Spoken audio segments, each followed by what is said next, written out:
ንጸልዮ ባበዛቲ ሰማያት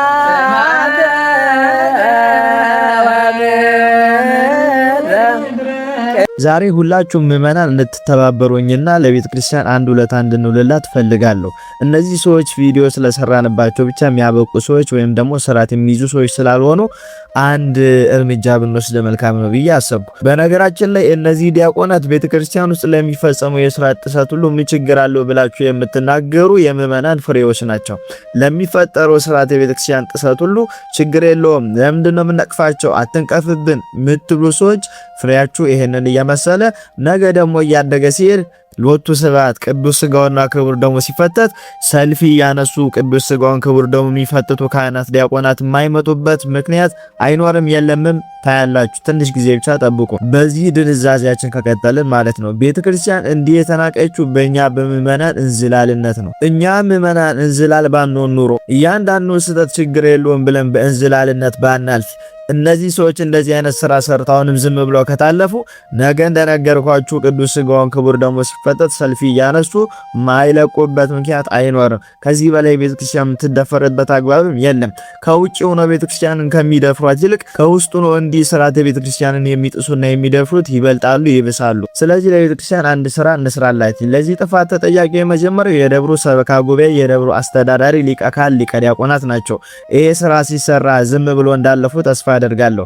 ስለዚህ እናስጨንቃቸው። በምንችለው አቅም ደግሞ እነዚህ ሰዎች ቅጣት እንዲቀጡና ከዚህ ቤተ መቅደስ እንዲታገዱ ለማድረግ እንሞክር እና እናንተ ምን ታረጉልኛላችሁ? የቻላችሁ ኮፒ ሊንክ፣ ሼር፣ ፖስት እያደረጋችሁ ለብዙዎች እንዲዳረስ አድርጉልኝ። እነዚህ ዲያቆናት የምታውቋቸው ምእመናን ደግሞ እዚህ ቦታ ይገኛሉ፣ ደብራቸው እዚህ ነው ብላችሁ ኮሜንት ላይ ጻፉልኝ። ብችሉ ደግሞ የአለቃውን ስልክ ቁጥር በውስጥ ላኩልኝ። ከቻላችሁ ደግሞ በአካል ሄዳችሁ እዛው ቪዲዮ እየሰራችሁ እነዚህ ዲያቆናት ከዚህ ቤተ መቅደስ እንዲታገዱ ጫና አድርጉ። ባላችሁ በሌላችሁ አቅም እነዚህ ዲያቆናት ከዚህ ቤተ መቅደስ ወጥተው እንዲታገዱ ይሄንን ስራ እንዲያቆሙና በዚህ ስራቸው ደግሞ ይቅርታ እንዲጠይቁ፣ ይቅርታን ጠይቆ ደግሞ ቀኖና እንዲወስዱ ንስሐ እንዲገቡ ካላደረግን ዛሬ ነገም ይቀጥላል። እንዲህ ቤተ ክርስቲያን እየተዋረደች አፋችንን ይዘን አቅመ ቢስ ሆነን እንቀጥላለን ማለት ነው። ስለዚህ እነዚህ ዲያቆናት ከምታስቡት በላይ ትልቅ ጥፋትና ወንጀልም ጭምር ነው የሰሩት። እዛ አካባቢ ያላችሁ ምእመናን ስሞቻቸውን፣ ፎቶቻቸውን ከቻላችሁ ስልክ ቁጥራቸውን ኮሜንት ላይ ያደርጉልኝ። የምትችሉ ሰዎች ደግሞ በዚህ በተቀመጠው ስልክ ቁጥር እየደወላችሁ ወይም ደግሞ በአካል እየሄዳችሁ የደብሩ አለቃና ሰበካ ጉባኤ እነዚህን ዲያቆናት ወጥቶ ይቅርታ እንዲጠይቁ አስደርጎ ከዚህ ቤተ መቅደስ አሳግዶ ለሌሎች እንዲህ አይነት ስራ ለሚሰሩ ዲያቆናት ትምህርት መማሪያ መቀጫ መሆን መቻል አለባቸው። ለምን ከተባለ ከዚህም በፊት እንዲህም አድርጎ አልፈናቸዋል። ይሄ ዝምታችን ለዚህ ነገር ዳረገን። ይሄን ቪዲዮ ተከታትለን እንምጣ።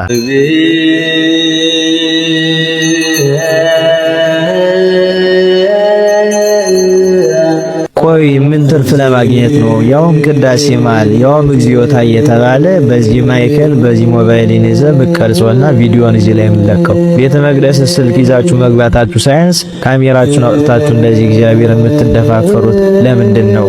አሁን እዚህ ለምሰሙ ምእመናን እንዲሁም ዲያቆናት፣ ካህናት አንድ መልእክት አለኝ። መላእክት በፍርሃቱ ነው እንደሻሽ በሚረበረቡበት ስርዓት ላይ ሆነን ቤተ ክርስቲያን ውስጥ ሆነ ቅዳሴ እያስቀደስን ጭራሽ ደግሞ ቤተ መቅደስ ውስጥ ሆነን ጊዜው ማርነ ክርስቶስ እያልን ካሜራ ደቅነን በዚህ ልክ ፈጣሪን እንዳፈራለን፣ እንቀልድበታለን ማለት ነው። በነገራችን ላይ አለማወቅ በጣም ደፋር ያደርጋልና በተለይ ቤተ መቅደስ ገብታችሁ መቀደሱ ካህናት፣ ዲያቆናት ብትማሩ መልካም ነው። ሳትማሩ ገብቶ መጮህ ብቻውን በረከትን አያስገኝም፣ መክሰፍትን እንዲያመጣል እንጂ።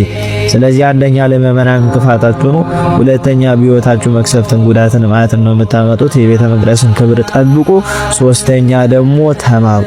ያኔ የዲያቆን እንዲያድርጎ ይሄን ጥፋት ሲሰራ ብቻዬን ጮኩ፣ ማንም ሰው አልተናገረም። ይሄም ነገር በዝምታ ስለታለፈ አሁን ደግሞ በጅምላ ግማሾቹ ቤተ መቅደሱ ስልካቸውን እየነካኩ ቅዳሴው እኮ እየተፈጸመ ነው፣ ስርዓተ ቅዳሴው እኮ እየተደረገ ነው፣ ጉዳያቸው አይደለም፣ ደንታቸው አይደለም። ቤተ መቅደሱ ውስጥ ልብሰ ተክህኖ ለብሰው ሞባይላቸውን ይነካካሉ። ግማሾቹ ሰልፊ ይዘው ማይካቸውን ደቅነው በጅምላ እንዲህ መቀረጽ ጀመሩ ማለት ነው። መጀመሪያ ይሄን ልጅ መቀጣጫ ብናደርገው ኑሮ እነዚህ ተነስተው እንዲህ ባልፈነጩ ነበር። በእርግጠኝነት አሁንም እነዚህ እነዚህ ልጆች ዝም ብለን ካለፍናቸው ከዚህ የባሰ ደግሞ እናያለን። ዝምታችን ልክ ናችሁ እንዳልን ይቆጠራልና። ስለዚህ እነዚህ ዲያቆናት ያሉበትን ደብር ኮሜንት ላይ ጻፉልኝ። ስልክ ቁጥራችሁን ካላችሁ አስቀምጡ።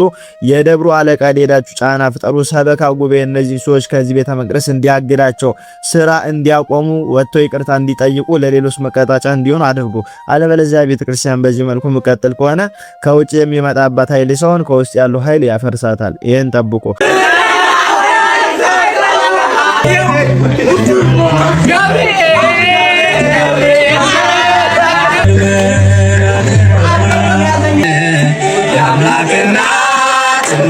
እሺ እነዚህ ልጆች ጥሩ ስራ ይሰራሉ። ዝማሬ በመዘመር የቤተክርስቲያኒቱን ዝማሬ ለብዙዎች እንዲታወቅ ያደረጉ ያሉ ልጆች ሊሆኑ ይችላሉ። ግን የምነክፍባቸውና የምመክራቸው አንዲት ምክር አለች።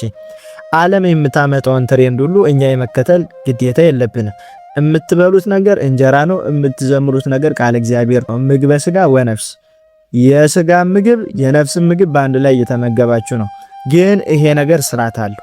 ዓለማውያን እንደፈለጉ አድርገው ምግቡን እያብጠለጠሉ እየሮጡ እየተመለሱ ይሄንን ነገር ስለሰሩ እኛ ደግሞ ያንን ዓለማዊ ነገር በመንፈሳዊ ገልብጠን የመስራት ግዴታ የለብንም። መዝሙር ሲዘምርም በዚህ አግባብ መዘመር መቻል የለበትም። ያም ነገር ቢሆን በስርዓት ላይ የተመሰረተ መሆን መቻል ነበረበት። አሁን ግን ይሄ እንዲህ የተላፋችሁ ቃል እግዚአብሔር ነው የምትናገሩት፣ ዝማሬ ነው የምትዘምሩት። እንዲህ ተላፍታችሁ ደግሞ የደረሰው ሰው ደግሞ እንጀራውን ሲበላ ደግሞ በዛ አግባብ ደግሞ እንጀራ ሊበላ አይገባም። ማዕድ ክቡር ነው። መብላት ካለባችሁ በስርዓት አክብራችሁት ቁጭ ብላችሁ ነው እንጂ እንዲህ እየተንከለከላችሁ ዓለም ያመጣችሁን ትሬንድ ሁሉ እየገለበጣችሁ ወደ መንፈሳዊ ያዞራችሁ ከስርዓተ ቤተክርስቲያን ጋር ባትጋጩ ጥሩ ነው። ራሱን ችሎ ቤተክርስቲያን ስርዓተ ማዳላት ምግብ እንዴት እንደሚበላ ሲበላ እንዴት እንደሆነ መጽሐፍ ሲራክ ላይ ማግኘት ትችላላችሁ። አንድ ክርስቲያን ሲበላ በምን አግባብ መብላት እንዳለበት፣ ምን አይነት መስፈርቶችን ማሟላት እንዳለበት ስትበሉ እንኳን በስማም ብላችሁ እየበላችሁ አይደለም። ከዚህም በፊት ብለናል። እሱን አላውቅም። ለሚዲያ የምታሳዩት ግን ያንን ነው። በስማም ብላችሁ እየበላችሁ አይደለም። ከዛ ባሻገር ደግሞ በስርዓት ቁጭ ብላችሁ እየተመገባችሁ አይደለም። ከዛ ባሻገር ደግሞ መንፈሳዊው ምግብ ዝማሬውን ለራሱ በትክክል በዚህ ልክ እየተንጫጫችሁ እየተላፋችሁ እየተጋፋችሁ ምዘምሩት ዝማሬ በቀድመ እግዚአብሔር አይደርስም። ለካሜራና ለትሬንዱ ከሆነ የምታደርጉት ኃጢአት እየገባችሁ ነው። ከስርዓተ ቤተክርስቲያን ጋር እየተጋጫችሁ ነው። አስተካክሉ። ከዛ ባሻገር እንደ ወንድም አንድ ምክር ልጨምርላችሁ። ዝማሬው ላይ ትኩረት ከምታደርጉ ይልቅ ትምህርቱ ላይም ደግሞ ትኩረት ብታደርጉ መልካም ነው። የሆነ ጊዜ ደግሞ ትምህርት እየተጠያየቃችሁ ነበርና እየተመለከትኩ ነበርና ቁርባን ማለት ምን ማለት ነው? መስዋዕት ማለት ነው። ቁርባን ከምን ይዘጋጃል? ከምን ይዘጋጃል? ጌታችን ኢየሱስ ክርስቶስ ሳይሆን ከምን ይዘጋጃል? የአዲስ ኪዳን ቁርባን መቼ ተመሰረተ?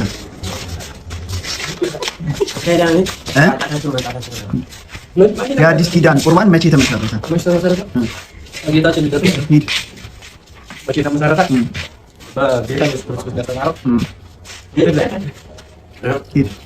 ከምድር ተጠቅሟል። ስለዚህ በዝማሬ ጊዜያችንን ከምናጠፋ የሚጠቅመን ይልቁኑ ከዝማሬ ይልቅ ምዕመናን እየተበሉ ያሉት ባለማወቃቸው ባለመማራቸው በመናፍቃን ባይዛብ እየተወሰዱ በተኩላ እየተነጠቁ ይገኛሉና ዝማሬ መዘመሩ ብቻውን ትልቅ ዕውቀት አለመሆኑን አውቃችሁ ተማሩ።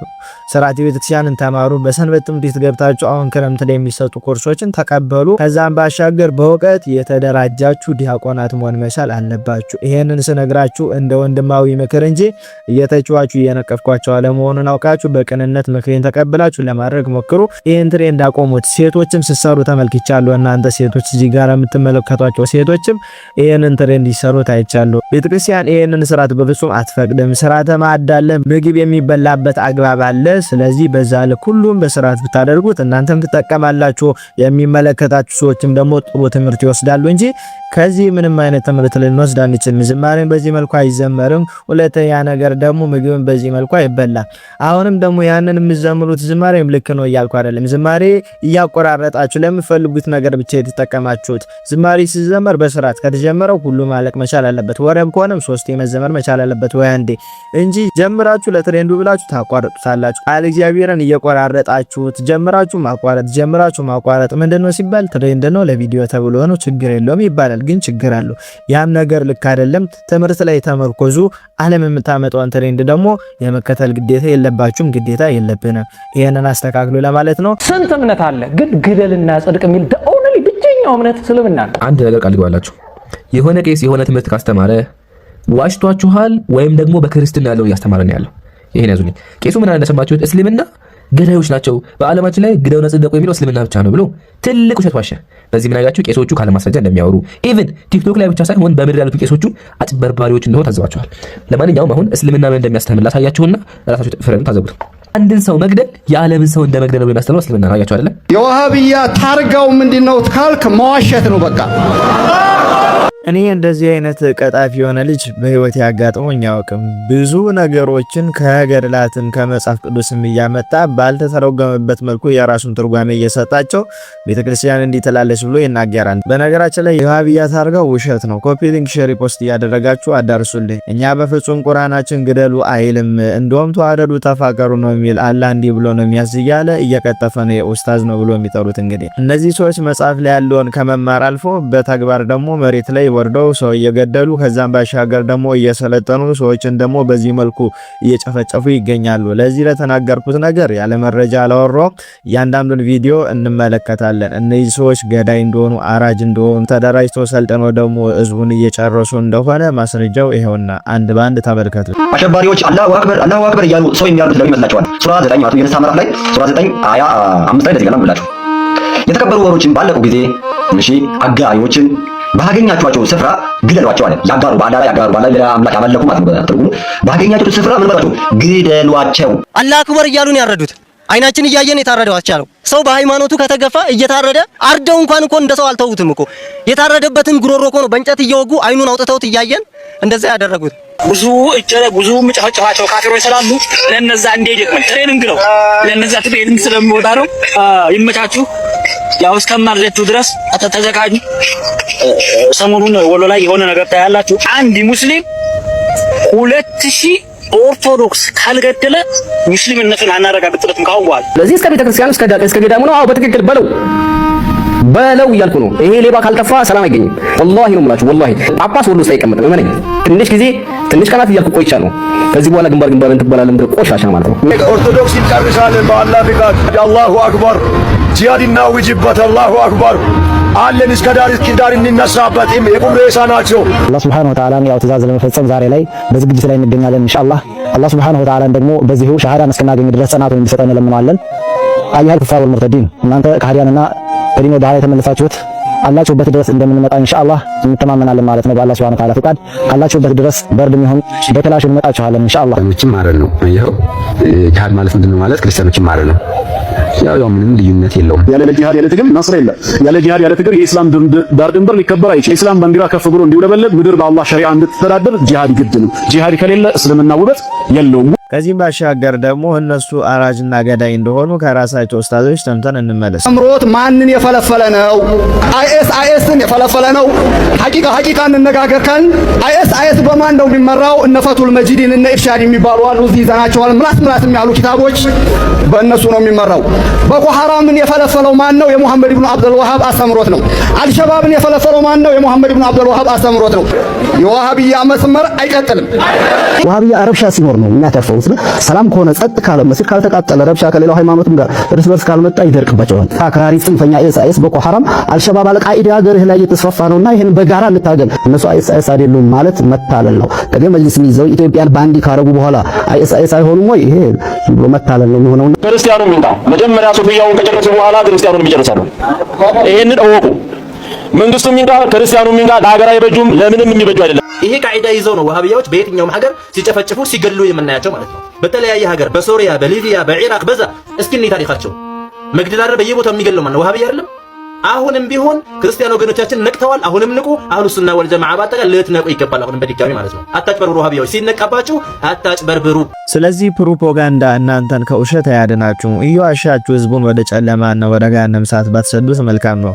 የሚናገረው ቁርአናችሁ ሌላ ነው፣ እናንተ ደግሞ እዚህ ጋር መጣችሁ ደግሞ የምታወሩት ሌላ ነው። ህዝቡን እንዲህ ያምታታችሁ ዋሽታችሁ ወደዚህ ሃይማኖት ካላስገባችሁት በስተቀር እያነበበ በደንብ አውቆት ወደዚህ ሃይማኖት ሊገባ የሚችል ማንም ሰው እንደሌለ ስለምታውቁ በዛም በዚህም ድራማ እየሰራችሁ መጽሐፍ ቅዱስ ያላለውን ይላል እያላችሁ የራሳችሁን ትርጓሜ እየሰጣችሁ ምዕመኑን ማደናበርና ማወናበር ነው ያዛችሁት። ይሄም እንደማይሳካላችሁ ማመን መቻል አለባችሁ። እኛ እስካለን ድረስ ይሄንን ስራ በፍጹም አስሩ። የራሳችሁን እምነት ተከታይ ወስዳችሁ ላይ ያስቀምጣችሁ እስልምናን ተቀበለ እያራችሁ ድራማ እየሰራችሁ ትኖራላችሁ እንጂ እውነት የእናንተን አስተምሮ አውቆ ጠንቅቆ የእናንተን ሃይማኖት የሚቀበል ሰው በፍጹም አይኖርም። አንዳንዴ ግን ሰንበት ተማሪዎች ስትባሉ በምን ጭንቅላታችሁ እንደምታስቡ እኔ ሊገባኝ አልቻለም። ሁሉም ሰንበት ተማሪ ያልኩም ይሄ ሰንበት ትምህርት ቤት ምን እያለ ነው? በዚህ ክረምት የኳስ ግጥሚያ እንጋጠም ብለው ያወጡትን መስፈርት ለማየት እንሞክር እስቲ። የመጀመሪያው የሰንበት ትምህርት ቤት አባል የሆነ ኳስ ለመጫወት እኮ ነው። ሁለተኛ ለመመዝገቢያ አንድ ጉርድ ፎቶ። ሶስተኛ የሰንበት ትምህርት ቤቱ ማየትም ያለበት 20 ተጫዋች በዝርዝር 20 ተጫዋቾችን አንድ ሰንበት ተማሪ ኳስ ለማጋጣም ይልካል። 10 ተጋጣሚ ቡድኖች ነው የሚያስፈልጉት። ከዛ ባሻገር አንድ ሰንበት ተማሪ በዚህ ቶርናመንት ላይ ለመሳተፍ የሚከፍለው ዋጋ 10,000 ብር ነው። ውድድሩ የሚጀምረው ሐምሌ 6 ነው ብለው ለመመዝገብ ደግሞ በስልክ ደውሉ ብሎ አስቀመጡ። እና አሁን በዚህ ሰዓት የቤተክርስቲያን መከራና ችግር ኢምንት የማይሰማችሁ ቆይ እናንተ ከምን ብትፈጠሩ ነው በዚህ ሰዓት የምትጫወቱበት? ኳስ መጫወት ኃጢአት ነው እያልኩ አይደለም። በነገራችን ላይ በዚህ ሰዓት አንድ ሰንበት ተማሪ 10 ተማሪዎችን ልቆ 10,000 ብር ከፍሎ እንዲጫወት የምታደርጉት በምን ጭንቅላታችሁ አመዛዝናችሁ በምን ሳቢ ያስባችሁት ነው? ስርዓተ ቤተክርስቲያንን እንተወስድ እዚህ ጋር እንደ አንድ ቤተክርስቲያን መዋቅር ውስጥ እንዳላችሁ ሰዎች ሆናችሁ ስታስቡት ይሄ ነገር አሁን የድሎትና የቅንጦት ነገር እንጂ ቤተክርስቲያንን ምን ይጠቅማታል? 10 ሰዎች ወስዳችሁ ከሰንበት ትምህርት ቤት 10,000 ብር ከፍላችሁ ኳስ ከምታጋጥሙት እንደው 10,000 ብሩን ለደና ነገር ማዋለቅታችሁ ነው። በገዳማት ላሉ የሚቀድሱበት አጥተው የሚንከራተቱ ብዙ ካህናት ብዙ አብያተ ክርስቲያናት እያሉ እንደ ሰንበት ትምህርት ቤት የመደገፍ እየቻላችሁ ለምንድነው ለእንቶ ፈንቶና ለጫወታ 10,000 ብር ከፍላችሁ 10 ተማሪዎች ጊዜያቸውን አባክኖ ገንዘባቸውን አባክኖ ለማይረባ ነገር ይሄን ሁሉ ዋጋ ከሚከፍሉ ቢያንስ 10 ተማሪዎች ራሱን ችሎ ሌሎች አብያተ ክርስቲያናት ሄደው ስምሪት እንዲያደርጉና ሐዋርያዊ ተልእኮ እንዲሰሩ ማድረግ ከዛ ባሻገር ደግሞ ሰንበት ትምህርት ቤታቸውን ባሉበት እንዲቆዩ ማድረግ እንጂ ዓለም ያመጣችው ነገር ሁሉ ትሬንዶችን እየተከተልን የምንዘልቀው ግን እኛ ክርስቲያኖች በመንፈሳዊ ሳቢ እያሰብነው ነው ወይስ ደግሞ እንደ አንድ ዓለማዊ በመንፈሳዊ ሽፋን ተሸፍነን ተደብቀን እየሰራን ነው? ስለዚህ የፍጹም ተገቢ አይደለም። ከዛም ባሻገር ቶርናመንቱን ላጠናቀቁት አንደኛ ለወጡት የዋንጫና የገንዘብ ሽልማት፣ ሁለተኛ ወጡት የኮከብ ተጫዋች ሽልማት፣ ሶስተኛ ወጡት የኮከብ ግብ አግቢ ሽልማት እንዲሁም ለሌሎች አስደናቂና አጓጊ ሽልማቶች ይሄንን ቶርናመንት ተመዝገቡ እያላችሁ በስመ ቤተ ክርስቲያን ተሰክስጋችሁ በሰንበት ትምህርት ቤት ስም ለምድ ለብሳችሁ ሰንበት ትምህርት ቤት ለቤተ ክርስቲያን ብዙ ማድረግ የሚጠበቅበት ነገር እያለ እናንተ ግን በዚህ እንቶፈንቶ ነገር የሰንበት ትምህርት ቤትን ስም ታጎድፉ። ሁለተኛ ደግሞ ሰንበት ትምህርት ቤት ያለ ግቡ ያለ ዓላማው ያለ ተልእኮ በዚህ ነገር ላይ እንዲሰማራ እያደረጋችሁት ነው። ስለዚህ ሕግ ካወቃችሁ በሕግ አምላክ እግዚአብሔርን ፍሩት። ቤተክርስቲያኗም ብዙ ነገር ከኛ ከሰንበት ተማሪዎች ትጠብቃለች። እኔም ሰንበት ተማሪ ነኝ። ሰንበት ትምህርት ቤት ያወጣችኝ ዲያቆን ነኝ። ለሰንበት ትምህርት ቤት ምንም አይነት ጥላቻ ኑሮኝ አይደለም። በስመ ሰንበት ትምህርት ቤት ተሸፈናችሁ ግን የራሳችሁን ቢዝነስ ስታጧጥፉና ይሄንን እንቶ ፈንቶና ማይረባ ምኑን የሆነ ነገር ሲሰሩ ስመለከት ግን ዝም ብዬ ማልፍበት ህሊና የለኝም። የሰንበት ትምህርት ቤት ዓላማው ራዩ ግቡ እቅዱ ተልእኮ ይሄ አይደለም። ቤተክርስቲያንን ልንደግፋት በሰንበት ትምህርት ቤት መዋቅር ውስጥ ሆነን ለቤተክርስቲያን የሚያስፈልገውን ነገር ልናደርግላት ህይወታችንን ልንታደግበት ልናድንበት አዋቂዎቹን ያወቅነውን ነገር እንድንኖር እንጂ ሰንበት ትምህርት ቤት ዓላማው እንዲህ የማይረባ ነገር የማይሆን ነገር እንድንሰራበት አይደለም ሰንበት ትምህርት ቤት የተቋቋመው። ስለዚህ ባካችሁ እንደዚህ አይነት ስራ ምሰሩ በሰንበት ትምህርት ቤት ስም ተሸፈናችሁ ኢቨንት፣ በሰንበት ትምህርት ቤት ስም ተሸፈናችሁ የሰው ልደት የምታከብሩ፣ በሰንበት ትምህርት ቤት ስም ተሸፈናችሁ የማይገባችሁ ቦታ የምትልቀሰቀሱ ሰዎች ማረፍ መቻል አለባችሁ። በተለይ ደግሞ በአመራር ላይ የተቀመጣችሁ ጽሕፈት ቤት እንዲሁም ደግሞ የሰንበት ትምህርት ቤት ስራ አስፈጻሚ አባላት ይህንን ነገር ቁጭ ብላችሁ እንደተማረሱ ብታስቡት ስሜታዊ አትሆኑ። ጊዜውን እንዋጅ እያላችሁ ከማይጥላችሁ ቦታ ባትልቀሰቀሱና እንደዚህ አይነት ውዳቄ ለቤተክርስቲያን የማይጠቅም ለትውልድም ደግሞ ምንም አይነት ጥቅም በሌለው ጉዳይ ላይ ጊዜያችሁንና ገንዘባችሁን ባታባከኑ መልካም ነው። ይህንን ነገር ደግሞ የሚያዘጋጀው ተክለ ሃይማኖትና ቅዱስ ገብርኤል ቤተክርስቲያን ከሳቴ በራን ሰንበት ትምህርት ቤት ነው። እናንተ ብታርፉና ብታቆሙ ይሻላል። እስካሁን ጀምራችሁታል። ብዙ ሰው ሊመዘገብላችሁ ይችላል። ግን የሰራችሁት ስራ በጣም ጸያፍና መጥፎ ነው። ብዙ ሲጠበቅብን እንደ ሰንበት ተማሪ እኛ ግን ከዓለማውያን ብሰን ማይረባ ስራ እየሰራ መሆኑን ማወቅ አለባችሁ። እንዲሁም ደግሞ ትተቻለህ ሁሌ አትተች የምትሉ ሰዎች ካላችሁ መልካም አደረኩ። ይሄ ምክር ተግሳጽ እንጂ ትችት አይደለም። ጠቢቡ ሰለሞንም ሰነፍሶ ተግሳጽን ይጠላል ብሎ እንደተናገረ መታችሁ የምትሳደቡና ሁሌ እየተቸ ነው ብላችሁ የምትናገሩ ሰዎች ጠቢቡ ሰለሞን ከተናገራችሁ ሰነፍ ከምትባሉ ሰዎች ተርታ ናችሁ። ስለዚህ ይሄንን ስራ የምትሰሩ ሰንበት ተማሪዎች እንዲህ አይነት ሐሳብ ያላችሁ መብታቸው ነው፣ ምን ችግር አለው ብላችሁ የምትናገሩ ሰዎችም አደብ ብገዙና ቤተክርስቲያን የሚያስፈልጋትን ነገር እንደ ሰንበት ተማሪ ሆነን ብንወጣላት ችግሯን ብናግዛትና ብዙ የሚሰራ ስራላት እሱን ብንሰራላት መልካም ነው ለማለት ነው።